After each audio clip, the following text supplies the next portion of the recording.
WhatsApp, this is Aniruddh and welcome back to my YouTube channel. तो आज की इस वीडियो में हम करने जा रहे हैं एक्सरसाइज 3.4 का क्वेश्चन नंबर 5, 6, 7, 8 एंड 9।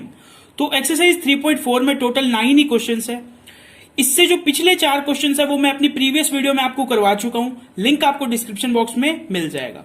इसके अलावा एक्सरसाइज 3.4 के बेसिक्स पे भी मैंने कंप्लीटली सेपरेट वीडियो बनाई है, जिसका लिंक भी आपको डिस्क्रिप्शन बॉक्स में मिल जाएगा। उस वीडियो का लिंक मैंने ऊपर कार्ड में भी डाल दिया है, आप आई बटन पे क्लिक करके डायरेक्टली भी उस वीडियो पे जा सकते हैं। उस वीडियो में मैंने एक्सरसाइज 3.4 को करने के लिए जितने भी बेसिक्स एंड फॉर्मूला की नीड है वो सब मैंने उस वीडियो में कवर करवाया। सो बिना कोई टाइम वेस्ट किए स्टार्ट करते हैं सीधा। क्वेश्चन नंबर 5 से पहले लिखा हुआ है find the general solution for each of the following equation. यानी क्वेश्चन नंबर 5 to 9 तक हमें ट्रिग्नोमेट्रिक इक्वेशन दी हुई है, उन सबका हमें जनरल सॉल्यूशन फाइंड करना है। क्वेश्चन नंबर 5 में हमें दिया हुआ है cos 4x is equal to cos 2x। तो आप कहोगे सर ये तो ट्रिग्नोमेट्रिक इक्वेशन है ही नहीं, क्योंकि ट्रिग्नोमेट्रिक इक्वेशन में क्या होता है, ट्रिग्नोमेट्रिक फंक्शन इक्वल से पहले होता है और इक्वल में एक कांस्टेंट होता है। तो ये देखो अभी इसे एक ट्रिग्नोमेट्रिक इक्वेशन बना देंगे। cos 2x को इक्वल के इस साइड ले आएंगे, क्या बन जाएगा cos 4x minus cos 2x is equal to 0। 0 एक कांस्टेंट है, यानी इक्वल्स के बाद कोई कांस्टेंट और इक्वल से पहले कोई ट्रिग्नोमेट्रिक फंक्शन। ये बन गई हमारी ट्रिग्नोमेट्रिक इक्वेशन। अब हम यहां से क्या करेंगे, सबसे पहले हम यहां फॉर्मूला लगाएंगे cos a minus cos b का। आई होप आप सबको फॉर्मूला पता होगा।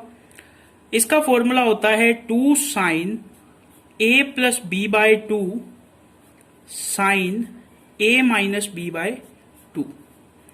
ये मैंने आपको एक्सरसाइज 3.3 जब करवाई थी तब आपको ये सब फॉर्मूलाज बताए थे, ठीक है। इस फॉर्मूला से cos 4x माइनस 2x को एक्सपेंड करेंगे, क्या आएगा minus 2 sine a plus b, यानी 4x एंड 2x कितना हो गया 6x बाय 2, और साथ में दिया हुआ है साइन a माइनस b, यानी 4x माइनस 2x कितना आ गया हमारे पास 2x बाय 2। इक्वल्स में हमारे पास चल रहा है 0। थोड़ा सा इसको फर्दर सोल्व करेंगे, आएगा 2 साइन 2 3 जा 6 यानी 3x, एंड 2 से 2 कैंसिल आउट हो जाएगा तो क्या बचेगा sine x is equals to 0।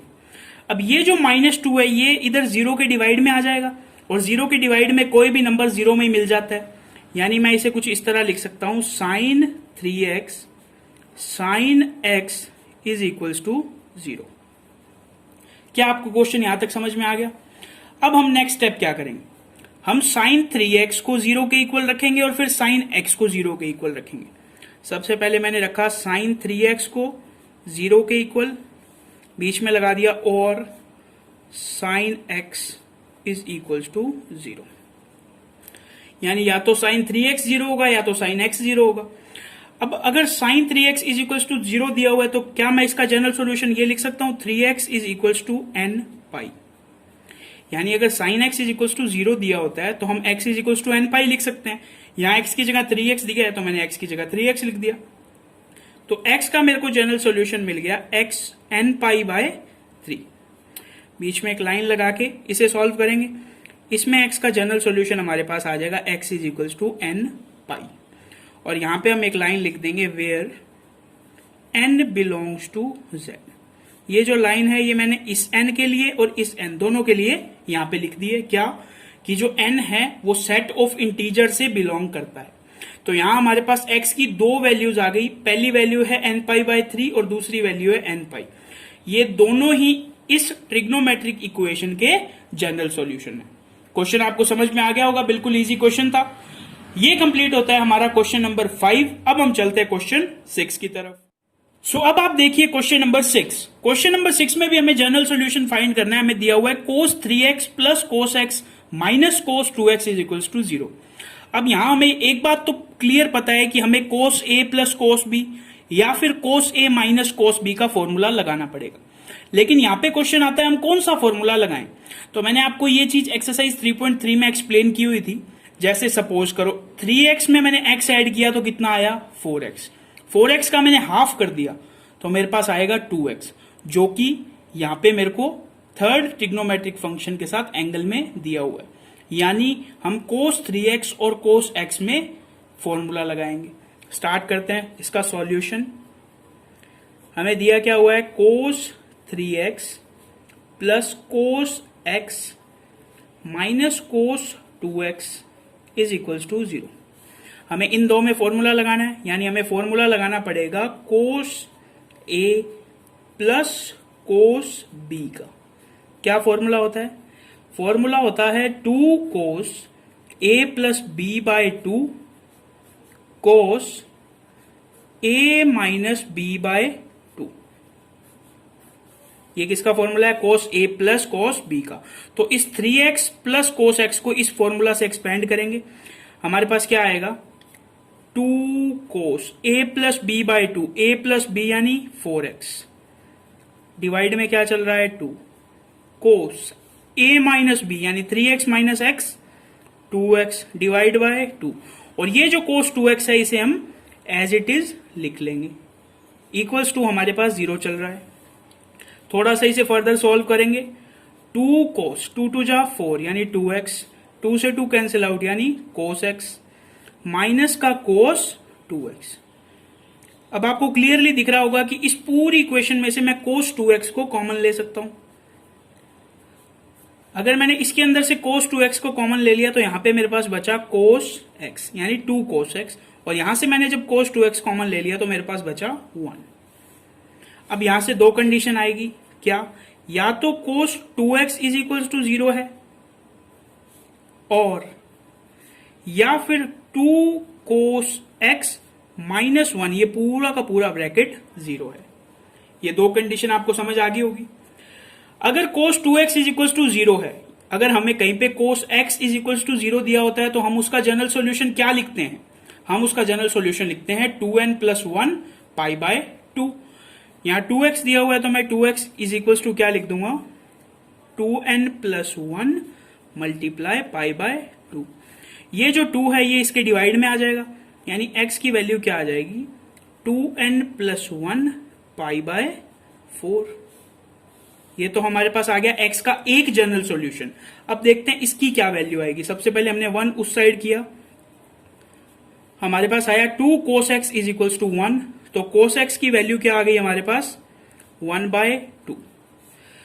1 bye 2 बताओ cos कितने डिग्री पे 1 बाय 2 होता है, तो cos 60 डिग्री पे 1 बाय 2 होता है, यानी हम लिख देंगे cos पाई बाय 3। अब आपको पता है अगर आपको cos x is equal to cos y दिया हो तो x की क्या वैल्यू होती है, x की वैल्यू होती है 2n pi plus minus y यानी पाई बाय 3। और इन दोनों सॉल्यूशन के लिए मैं एक लाइन लिख रहा हूं, वो लाइन है where n belongs to z, यानी ये जो दो हमारे पास जनरल सॉल्यूशन आए हैं इनमें जो n है वो कहां से बिलोंग करता है, वो एक सेट ऑफ इंटीजर से बिलोंग करता है, यानी n की जगह आप 0 1 2 3 कुछ भी रख सकते हो। तो इस इक्वेशन के लिए x के दो जनरल सॉल्यूशन हमारे पास आ चुके हैं। ये कंप्लीट होता है हमारा क्वेश्चन नंबर 6। अब हम चलते हैं क्वेश्चन 7 की तरफ। सो अब आप देखो क्वेश्चन नंबर 7। क्वेश्चन नंबर 7 में हमें दिया हुआ है sin 2x plus cos x is equal to 0। Same question है, आपको इस ट्रिग्नोमेट्रिक इक्वेशन का जनरल सॉल्यूशन फाइंड करना है। सॉल्यूशन स्टार्ट करते हैं इसका। सबसे पहले मैं लिख लूंगा क्या दिया हुआ है, sin 2x plus cos x is equal to 0 दिया हुआ है। अब आप लोगों को sin 2x का एक्सपेंशन पता होगा in terms of sin theta and cos theta, यानी sin 2x को मैं लिख सकता हूं sin 2 sin x cos x। इस sin 2x की जगह मेरे को ये टर्म लिखनी है, तो मैंने ये टर्म लिख लिया 2 sin x cos x plus cos x। ये कौन सा cos x है, ये हमारे पास क्वेश्चन में दिया हुआ था, वही cos x चल रहा है। अब मैं इस पूरी इक्वेशन में से cos x को कॉमन ले लेता हूं, तो मेरे पास यहां बचेगा 2 sin x, और यहां सिर्फ cos x था उसे ही मैंने कॉमन ले लिया तो बचा 1 इज इक्वल टू 0। अब यहां पे दो केस हो सकते हैं।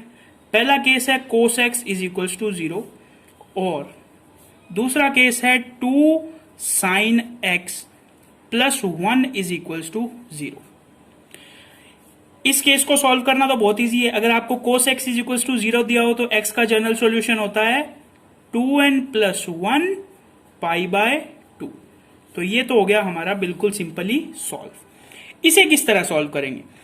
सबसे पहले हम 1 को उस साइड लेके जाएंगे तो 1 माइनस का हो जाएगा, यानी 2 sine x is equals to -1। अब साइन एक्स की मेरे को वैल्यू फाइंड करनी है, तो साइन एक्स की मेरे पास वैल्यू आएगी -1/2। अब यहां हमें -1/2 की जगह साइन का कोई टर्म रखना है। तो सबसे पहले मैं आपको बता दूं कि यहां पे साइन की फर्स्ट प्रिंसिपल वैल्यू आएगी। अगर आपको sine x is equals to -1/2 दिया हो तो आप साइन एक्स की फर्स्ट प्रिंसिपल वैल्यू कैसे निकालोगे? आप देखोगे साइन एक्स कौन से क्वाड्रेंट में नेगेटिव होता है, तो हमें ट्रिक पता है, ऑल साइन 10 कोस, यानी साइन थर्ड क्वाड्रेंट में क्या होता है? नेगेटिव होता है। आपको पता है थर्ड क्वाड्रेंट में जाने के लिए मुझे क्या करना पड़ता है? Pi plus theta. तो मैंने पाई तो लिख दिया, प्लस थीटा की वैल्यू कहां से लाऊं? थीटा की वैल्यू के लिए मेरे को इस माइनस को इग्नोर करना पड़ेगा, तो मेरे पास क्या बचा? 1/2। तो बताओ साइन कितने डिग्री पे 1/2 होता है? पाई बाय 6 पे साइन होता है 1/2। तो मेरे पास मैं -1/2 की जगह रख सकता हूं sine pi plus pi by 6। इसका मैं थोड़ा सा कैलकुलेशन करूंगा तो मेरे पास क्या आएगा? Sine x is equals to sine 7 pi by 6। अब आपको पता है कहीं पे आपको sine x is equals to sine y दिया हो तो एक्स का जनरल सॉल्यूशन क्या होता है? एक्स का जनरल सॉल्यूशन होता है n pi plus -1 raise to power n और y यानी 7 पाई बाय 6। मैं यहां पे एक लाइन भी लिख दूंगा, where n belongs to z, यानी जो n है वो सेट ऑफ इंटीजर से बिलोंग करता है। तो मेरे पास x का एक ये जनरल सॉल्यूशन आ गया और एक ये जनरल सॉल्यूशन आ गया, यानी क्वेश्चन नंबर 7 में भी हमारे पास x के कितने जनरल सॉल्यूशन आए? 2 जनरल सॉल्यूशन। अगर आपको ये चीज पता नहीं चली कि मैंने इस -1/2 को sine pi plus pi by 6 कैसे लिख दिया, तो शायद आपने मेरे प्रीवियस 4 क्वेश्चन नहीं देखे थे। उनमें मैंने आपको अच्छी तरह एक्सप्लेन किया था कि अगर आपको sine x is equals to negative में कोई टर्म दे दे तो आप उसे इस तरह कैसे लिख सकते हो। ठीक है, तो ये कंप्लीट होता है हमारा क्वेश्चन नंबर 7। अब हम चलते हैं क्वेश्चन 8 की तरफ। सो अब आप देखिए क्वेश्चन नंबर 8। क्वेश्चन नंबर 8 में हमें दिया हुआ है sec square 2x is equals to 1 minus 10 2x। बिल्कुल सिंपल क्वेश्चन है। सॉल्यूशन स्टार्ट करेंगे। सबसे पहले मैं लिख लेता हूं sec square 2x is equals to 1 minus 10 2x। अब सबसे पहले आपको ये चीज पता होनी चाहिए, एक प्रॉपर्टी पता होनी चाहिए, क्या? 1 plus 10 square theta is equals to होता है sec स्क्वायर थीटा। ये प्रॉपर्टी आपको पता है, मैंने 3.3 के बेसिक्स में आपको करवाई थी। यानी sec स्क्वायर थीटा की जगह आप क्या रख सकते हो? 1 प्लस 10 स्क्वायर थीटा रख सकते हो। मैं इस sec स्क्वायर थीटा की जगह 1 प्लस 10 स्क्वायर थीटा रख देता हूं, यानी 1 प्लस 10 स्क्वायर, थीटा की वैल्यू है 2x तो मैंने 2x रख दी, is equals to 1 minus 10 2x, जो कि हमें क्वेश्चन में दिया हुआ था। इस 1 से ये 1 कैंसिल आउट हो जाएगा। हमारे पास क्या बचा? हमारे पास बचा है 10 square 2x is equals to minus 10 2x। इस माइनस 10 2x को मैं इस साइड ले आता हूं तो मेरे पास बन जाएगा 10 square 2x plus 10 2x is equals to 0। अब यहां से देखो मैं 10x कॉमन भी ले सकता हूं, 10 2x कॉमन ले सकता हूं, तो यहां पे बचेगा मेरे पास 10 2x और यहां पे मेरे पास बचेगा 1। सो यहां पे फिर से 2 केस हो जाएंगे। पहला केस है 10 2x इज इक्वल्स टू 0 और दूसरा केस है मेरे पास 10 2x plus 1 is equals to 0। क्या आपको यहां तक चीज समझ में आ गई है? अब देखो नेक्स्ट स्टेप क्या करेंगे। सबसे पहले हमें दिया हुआ है 10 2x इज इक्वल्स टू 0, तो इसे मैं इस तरह लिख सकता हूं 10 2x इज इक्वल्स टू 0 की जगह मैंने रख दिया 10 0, क्योंकि 10 0 0 ही होता है। ठीक है, अगर हमें कहीं 10x is equals to 10y दिया हो तो हम x का जनरल सॉल्यूशन क्या लिखते हैं? n पाई प्लस y की जगह मेरे पास 0 है तो मैंने 0 रख दिया, यानी 2x की वैल्यू मेरे पास कितनी आ गई? n पाई, यानी x की वैल्यू मेरे पास कितनी आ जाएगी? n pi by 2। यहां तक आपको चीज समझ में आ गई। अब देखो इसे सॉल्व करते हैं। 10 2x प्लस 1 को मैं उस साइड ले गया तो हो गया -1। अब आपको मुझे यह बताना है कि 10 2x -1 कब होता है? तो जो 10x है वो माइनस कौन से क्वाड्रेंट में होता है, वो सेकंड क्वाड्रेंट में माइनस होता है।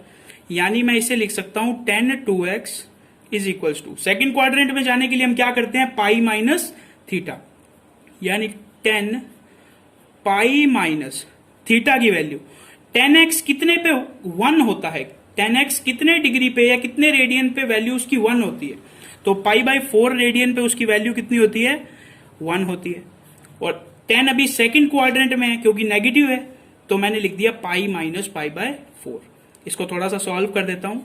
10 2x is equals to 10 3 pi by 4। क्या मैंने यहां तक सही लिखा है? सेम यही फॉर्मूला बन गया। अगर आपको 10x is equals to 10y दिया हो तो आप लिखते हो x is equals to n pi plus y। तो x की जगह मैंने 2x रख दिया और y की जगह मैंने रख दिया 3 पाई बाय 4। क्या आपको यहां तक चीज समझ में आ गई? अब मुझे x का वैल्यू निकालना है, तो मैं 2 इसके भी डिवाइड में लगा दूंगा, इसके भी डिवाइड में लगा दूंगा।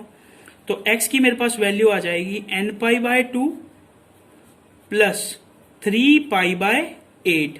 8 कैसे आई, 4 पहले से था, 2 इसके मल्टीप्लाई में आ गया, तो 4 2 जा 8। और लास्ट में मैं लिख दूंगा where n belongs to z, यानी n एक सेट ऑफ इंटीजर से बिलोंग करता है। ये कंप्लीट होता है हमारा क्वेश्चन नंबर 8। अब हम चलते हैं इस एक्सरसाइज के लास्ट क्वेश्चन यानी क्वेश्चन नंबर 9 की तरफ।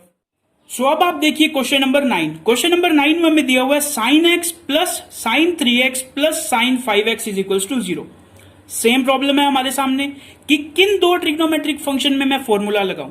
तो मैंने आपको बोला था जिन दो एंगल्स के सम का हाफ तीसरे एंगल के इक्वल हो उन दो में आपको फॉर्मूला लगाना है।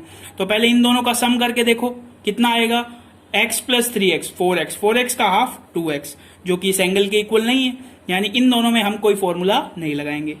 इन दोनों का एंगल का सम करो, 5x एंड 3x कितना हुआ, 8x, 8x का हाफ 4x, जो कि इसके एंगल के इक्वल नहीं है, तो हम इन दोनों में भी फॉर्मूला नहीं लगाएंगे। लास्ट में बच गया ये और ये। इन दोनों के एंगल का सम करो, x प्लस 5x कितना होता है, 6x, 6x का हाफ 3x, यानी हमें फॉर्मूला किस किस में लगाना पड़ेगा, sign x and sign 5x में। सॉल्यूशन स्टार्ट करते हैं इसका। साइन x और साइन 5x को मैं एक साथ लिख लेता हूं, sign x plus sine 5x और प्लस में मैं लिख लेता हूं साइन 3x। क्या मैंने सही लिखा है? ठीक है। अब मैं क्या लिखता हूं, sine a plus sine b का formula. Sine a plus sine b का क्या फॉर्मूला होता है, sine a plus sine b। इसका फॉर्मूला होता है 2 sine a plus b by 2 cos a minus b by 2। ठीक है, ये फॉर्मूला होता है। इस फॉर्मूला से मैं sign x plus sine 5x को एक्सपेंड करता हूं, तो मेरे पास आएगा solution 2 sine a plus b by 2 यानी 6x by 2 cos a minus b यानी माइनस का 4x डिवाइड बाय 2, और ये जो प्लस का साइन 3x है उसे हम एज इट इज रख लेते हैं। थोड़ा सा आगे सॉल्व करते हैं, क्या आएगा, 2 साइन 2 3 जा 6 यानी 3x, 2 2 जा 4 यानी कोस माइनस का 2x is equals plus sine 3x, इसे हमने एज इट इज रख लिया, इज इक्वल्स टू 0। अब आपको पता है कोस जो होता है वो अगर कोस के एंगल के साथ नेगेटिव आए तो वो नेगेटिव को खा जाता है और बन जाता है कोस 2x, यानी मैं इसको कुछ इस तरह लिख सकता हूं, 2 sine 3x cos 2x plus sine 3x is equals to 0। अब मैं इस पूरी इक्वेशन में से साइन 3x देखो कॉमन भी ले सकता हूं, तो साइन 3x जैसे ही मैंने कॉमन लिया मेरे पास बना 2 cos 2x plus 1 is equals to 0। यहां तक आपको क्वेश्चन समझ में आ गया होगा। अब देखो, अब आगे वही कंडीशन बन गई, यहां पे दो कंडीशन बन जाएगी, sign 3x is equals to 0 और ये जो ब्रैकेट वाली टर्म है यानी 2 cos 2x plus 1 is equals to 0। तो sign 3x is equals to 0 को सॉल्व करना बिल्कुल ईजी है।